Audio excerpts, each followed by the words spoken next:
Continuando con nuestras octavas jornadas de reumatología médica en conmemoración al Día Mundial de la Artritis Virtual 2020, nuestra próxima conferencia es Biosimilares que debo saber. Nuestra charla será dictada por el doctor Mauricio Abello Banfi, quien es internista reumatólogo de la Universidad Pontificia Javeriana e hizo reumatología en la Universidad Autónoma de México. Es el director científico de CIR Caribe y es profesor de la Universidad Libre en la ciudad de Barranquilla. Bienvenido, doctor Abello Banfi. Muy buenos días a todos los asistentes. Es un honor nuevamente participar por invitación del doctor Salas de este selecto grupo de colegas que nos reunimos para celebrar este Día Mundial de la Artritis, o el mes, y felicito al doctor Salas por su gran actividad desde el punto de vista educativo, por el bien pues de todos estos médicos en formación, y pues lamento mucho que no nos podamos ver como en otras épocas, pero ya poco a poco nos estamos acostumbrando a estas actividades desde casa virtuales. Me corresponde hablar de biosimilares. Biosimilares son unas sustancias de origen biológico, de células vivas, que tienen las mismas características de un producto de referencia o innovador en el tratamiento de las enfermedades autoinmunes, neoplásicas, etcétera, con un proceso que ha demostrado que tiene las propiedades físico-químicas exactamente, o no exactamente iguales, pero parecidas, o sea que no hay mucha variabilidad en esta, tampoco hay variabilidad en la respuesta clínica, y por lo tanto se consideran seguros y eficaces como el original. Con esto haremos una breve introducción a la biotecnología, los conceptos claves y una cosa que tiene que ver, porque ya es un hecho, ya es una realidad desde hace ya un lustro, que están 5 años en Europa, 3 años en Colombia, que son una realidad, y cuáles son las barreras en la implementación clínica. Desde el punto de vista de conflicto de interés, pues todo el contenido no tiene ninguna relación con quien patrocina esta conferencia, que son laboratorios Amgen, y no tengo ningún conflicto de interés con otras entidades.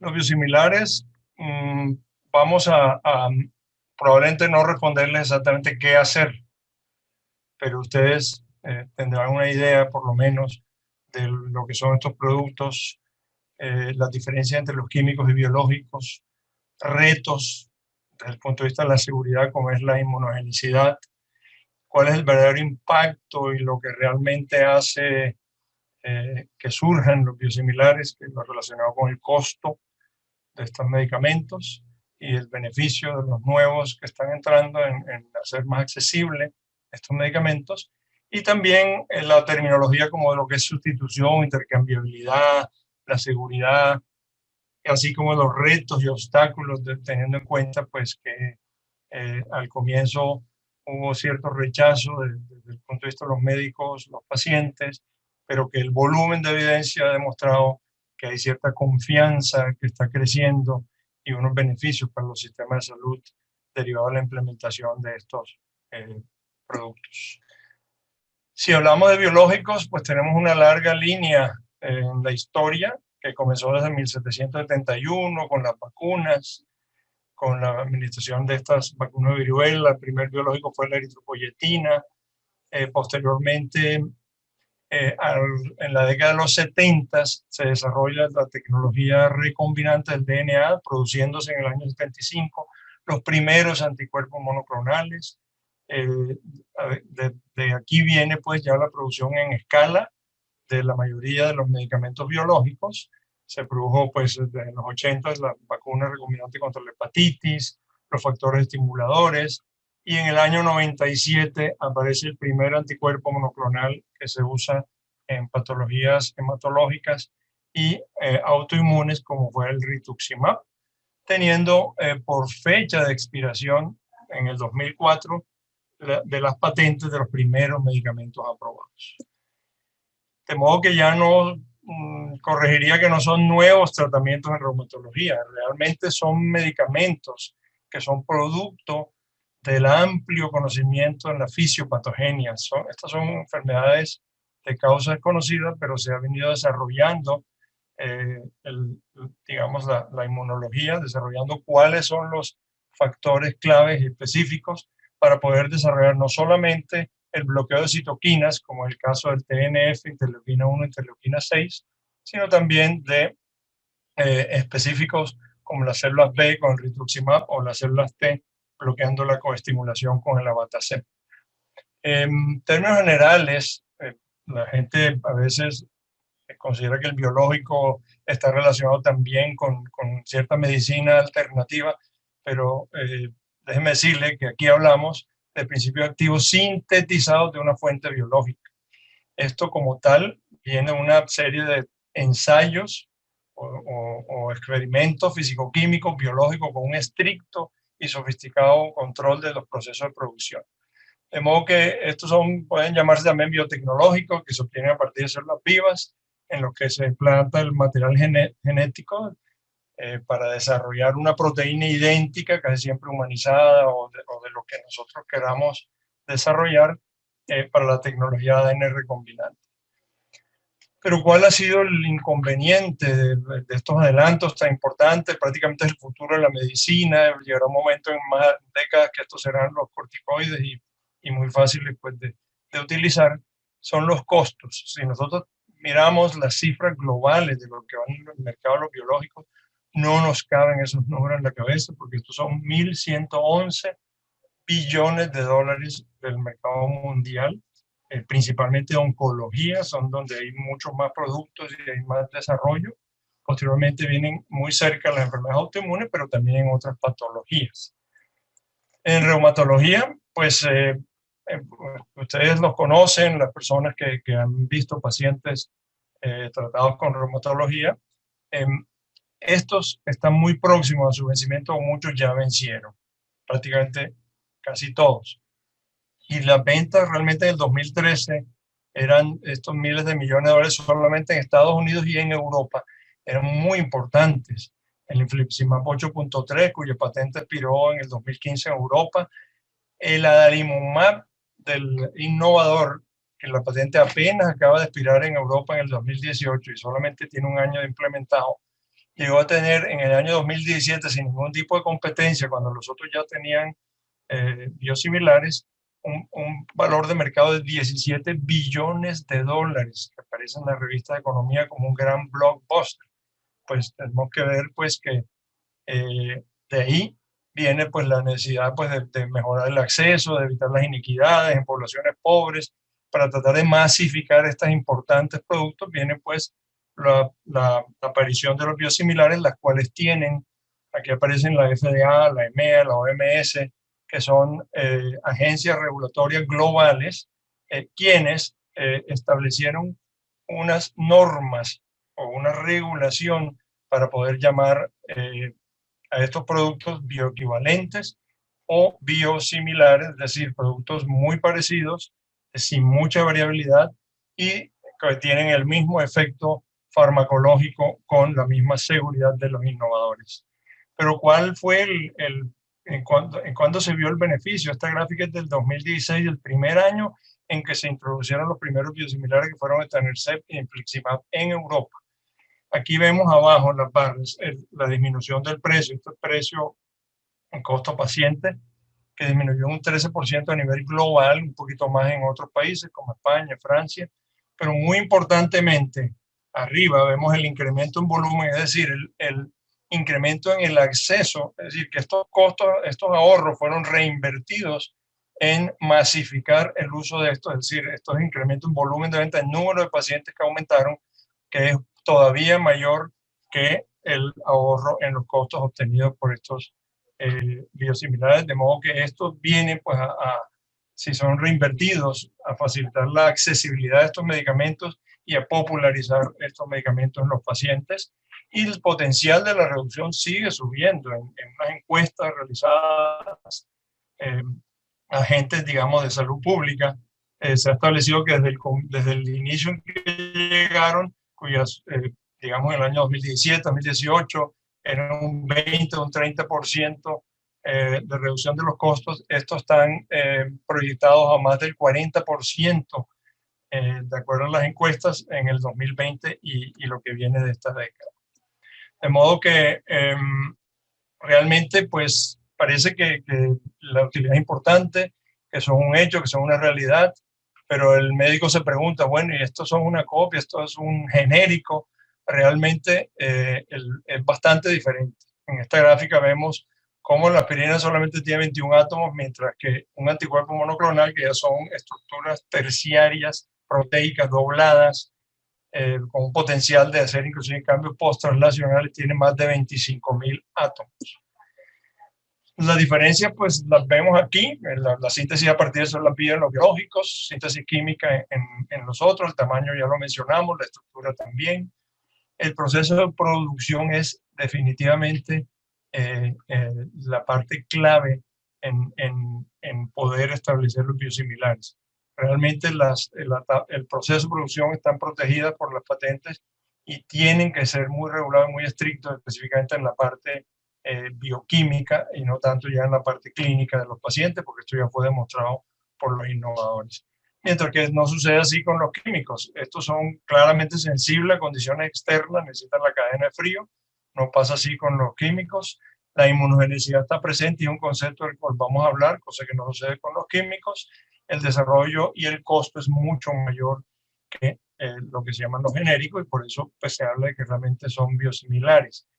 El proceso es altamente complejo, por eso se habla de que el proceso del producto realmente comienza desde la célula, en donde se inyecta un vector para transferir la secuencia que quiere que se produzcan estas bacterias a gran escala en estos tanques de fermentación, crecen y comienza la producción de las proteínas, luego vienen complejos procesos de purificación y de formulación.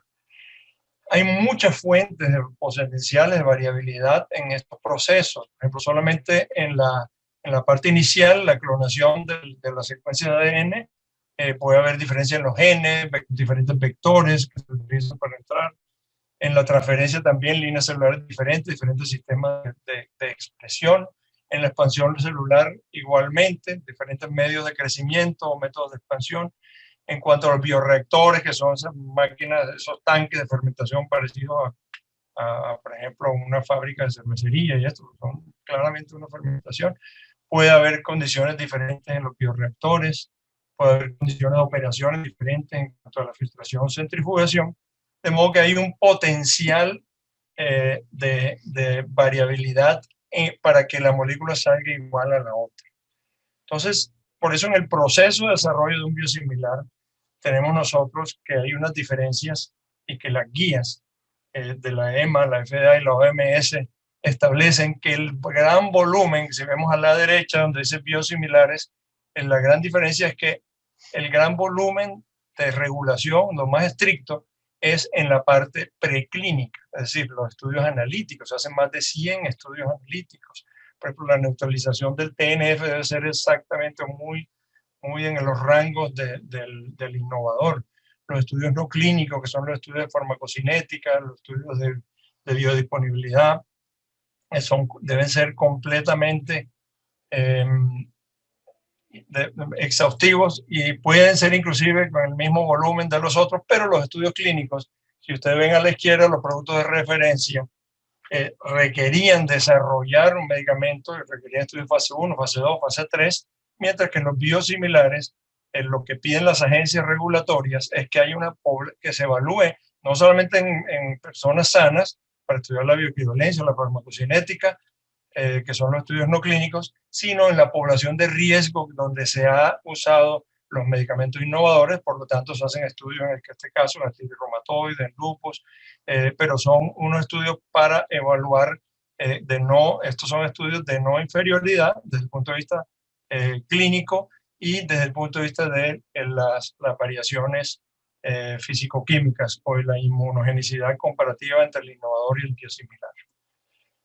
Es así como esto es lo que nos informan los estudios. Este fue un estudio pues, del 2019 de Cohen, donde se estableció la biosimilaridad del producto de Amgen, un adalimumab, en donde las curvas claramente se sobreponían en cuanto al ACR20 a 24 semanas.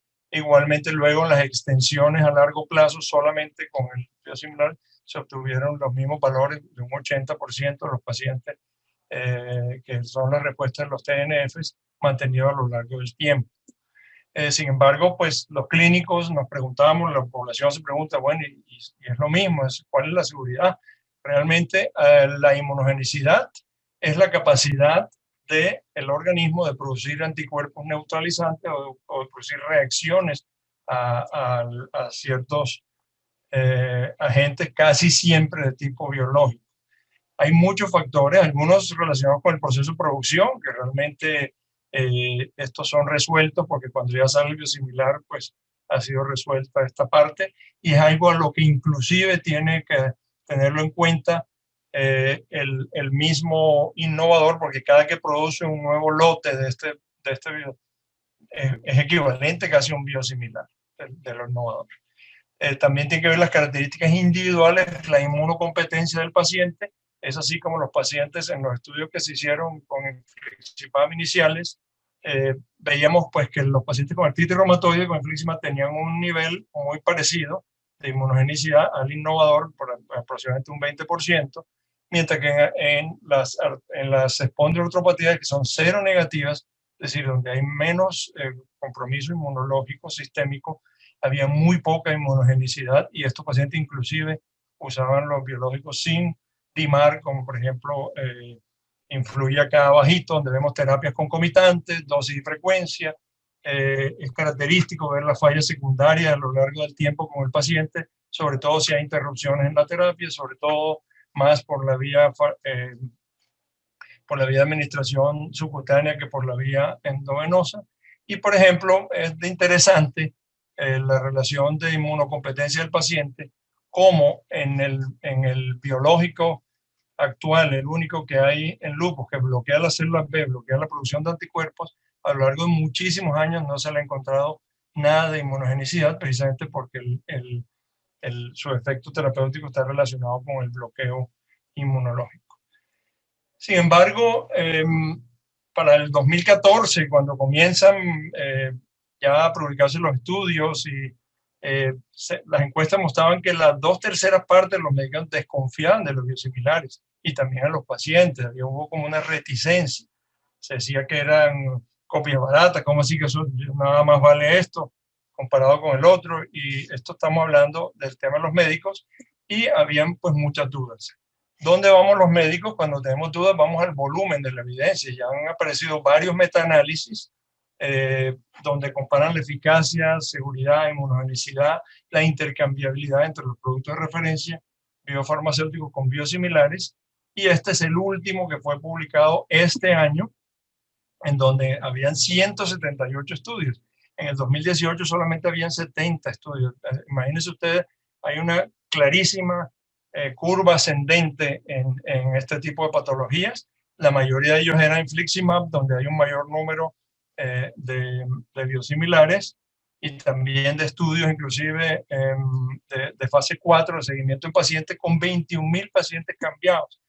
Dentro de estos estudios llamaba la atención uno que específicamente evaluó el cambio frecuente entre un innovador y un biosimilar para evaluar la inmunogenicidad, y vemos cómo tenemos el producto de referencia abajo, donde la línea roja es que todo el tiempo, durante un año, se mantuvieron con el mismo, arriba con el mismo, y posteriormente en el centro hicieron un múltiple switch, un múltiple intercambio, y encontraron, al igual que las conclusiones de los metaanálisis en 21.000 pacientes, que no hay datos robustos que indiquen que el intercambiar de un producto biológico por un biosimilar esté relacionado con cualquier alteración en la eficacia, seguridad o inmunogenicidad.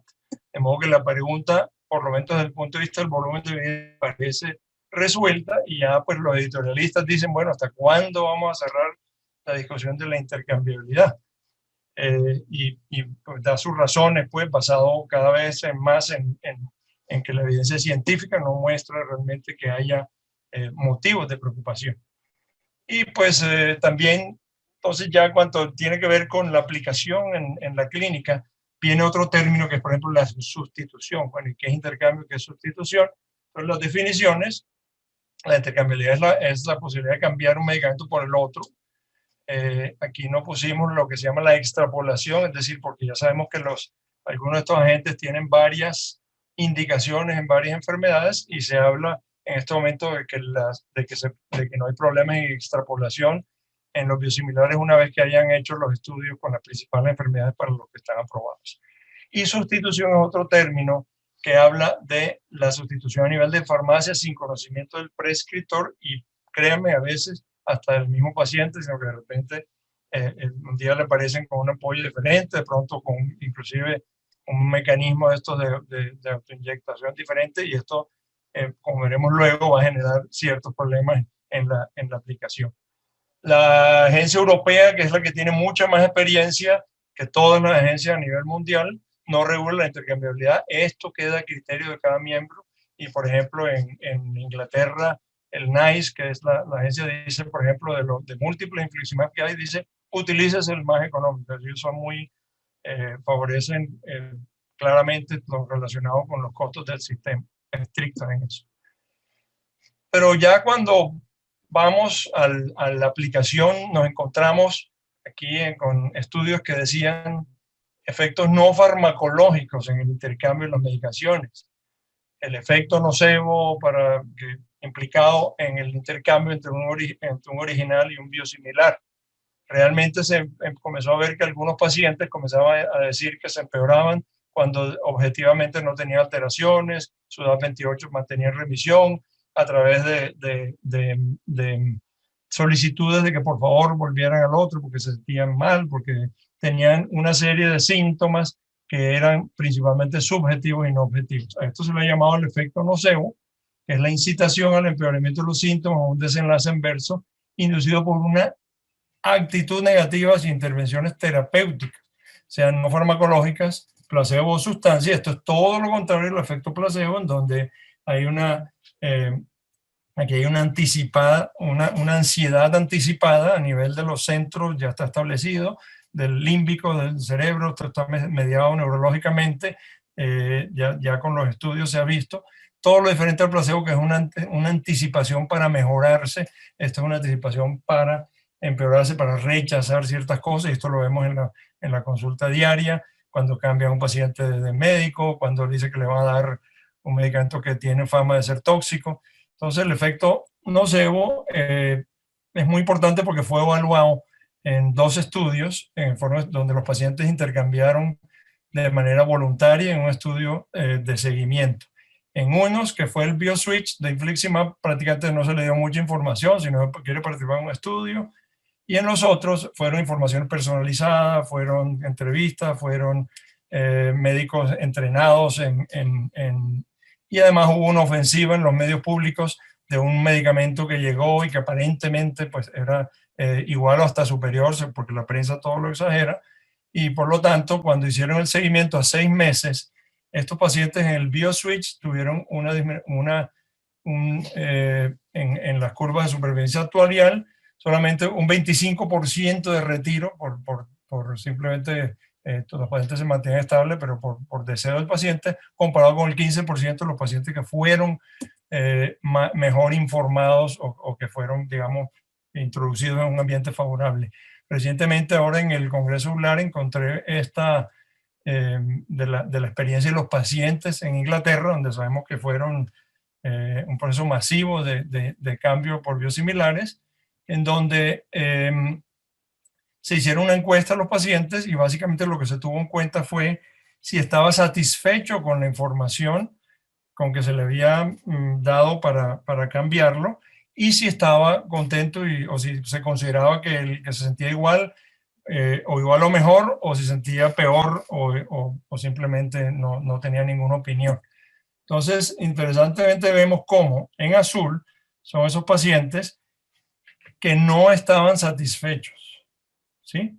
Pacientes no satisfechos con la forma como le dieron la comunicación y que al mismo tiempo son los pacientes en un 69% que se sentían peor con la aplicación del medicamento. Aquellos pacientes satisfechos eran en un 60% quienes consideraban que les iba muy bien con el intercambio del biosimilar y los neutrales en unos niveles intermedios. Entonces, vemos cómo la información y cómo las barreras no solamente están del lado de los pacientes, sino todavía del lado de los médicos. En Europa las últimas encuestas muestran, comparado con el 2014, que solamente no están de acuerdo con la sustitución, pero están mucho más abiertos y conocen mucho más del tema.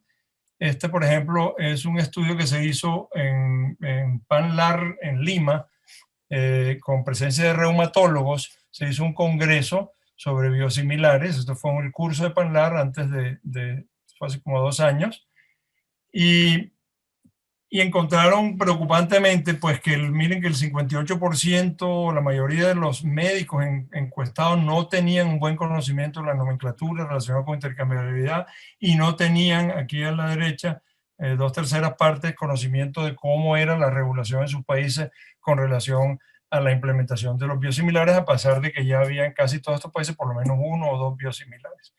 De modo que, finalizando, nosotros todavía sabemos que hay muchísimas preguntas. El clínico se pregunta, bueno, ¿presentará la misma seguridad y la eficacia? Esto prácticamente puede considerarse resuelto. ¿Se puede esperar los mismos resultados y la misma tasa de eventos adversos? De esto sí hay que tener mucho cuidado, porque de todas maneras los biosimilares son biológicos y tienen las mismas características de los otros, pero el tema es la farmacovigilancia, que si a mí me están cambiando, un mes me dan uno y un mes me dan el otro, no vamos a saber a quién atribuirle en la farmacovigilancia los efectos adversos o el seguimiento o los efectos benéficos de estos medicamentos.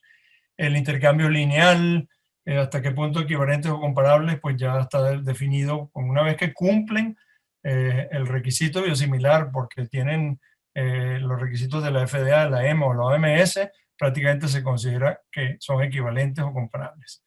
Y si se justifica desarrollar varios, probablemente el mercado dirá que sí, porque muchos estudios muestran que a medida que entran nuevos biosimilares, los precios van reduciendo.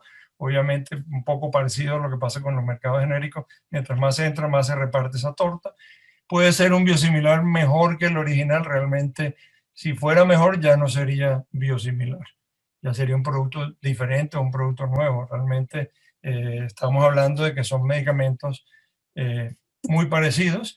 Y por lo tanto, como conclusiones, podemos decir que los biosimilares favorecen el uso en cuanto al acceso a un mayor número de pacientes, su implementación, ayudando al sistema en los costos, que estos temores de seguridad, eficacia y monotonicidad no parecen soportados en la literatura, y que el efecto nocebo sí es una cosa importante con el cual hay que trabajar desde el punto de vista de educación a los pacientes, o el mismo sistema tiene que buscar una manera mejor de implementar estos cambios, y ya que la falta de conocimiento pues genera un rechazo, y por lo tanto la estrategia de comunicación probablemente mejore esta transición.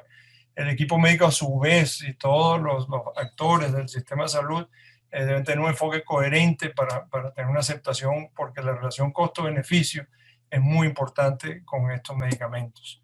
De modo que, ¿qué hacer con los biosimilares? Probablemente la mayoría de los clínicos y la mayoría de los que estamos tratando estas patologías, que nos hemos dado cuenta cómo el acceso favorece, sí, doctor, con requisitos menos estrictos y menos barreras, cuando los costos disminuyen, yo diría aceptarlo, abrazarlo, buscar la experiencia y tratar de regular el sistema para evitar ese tipo de sustituciones automáticas y frecuentes. Muchas gracias por su atención.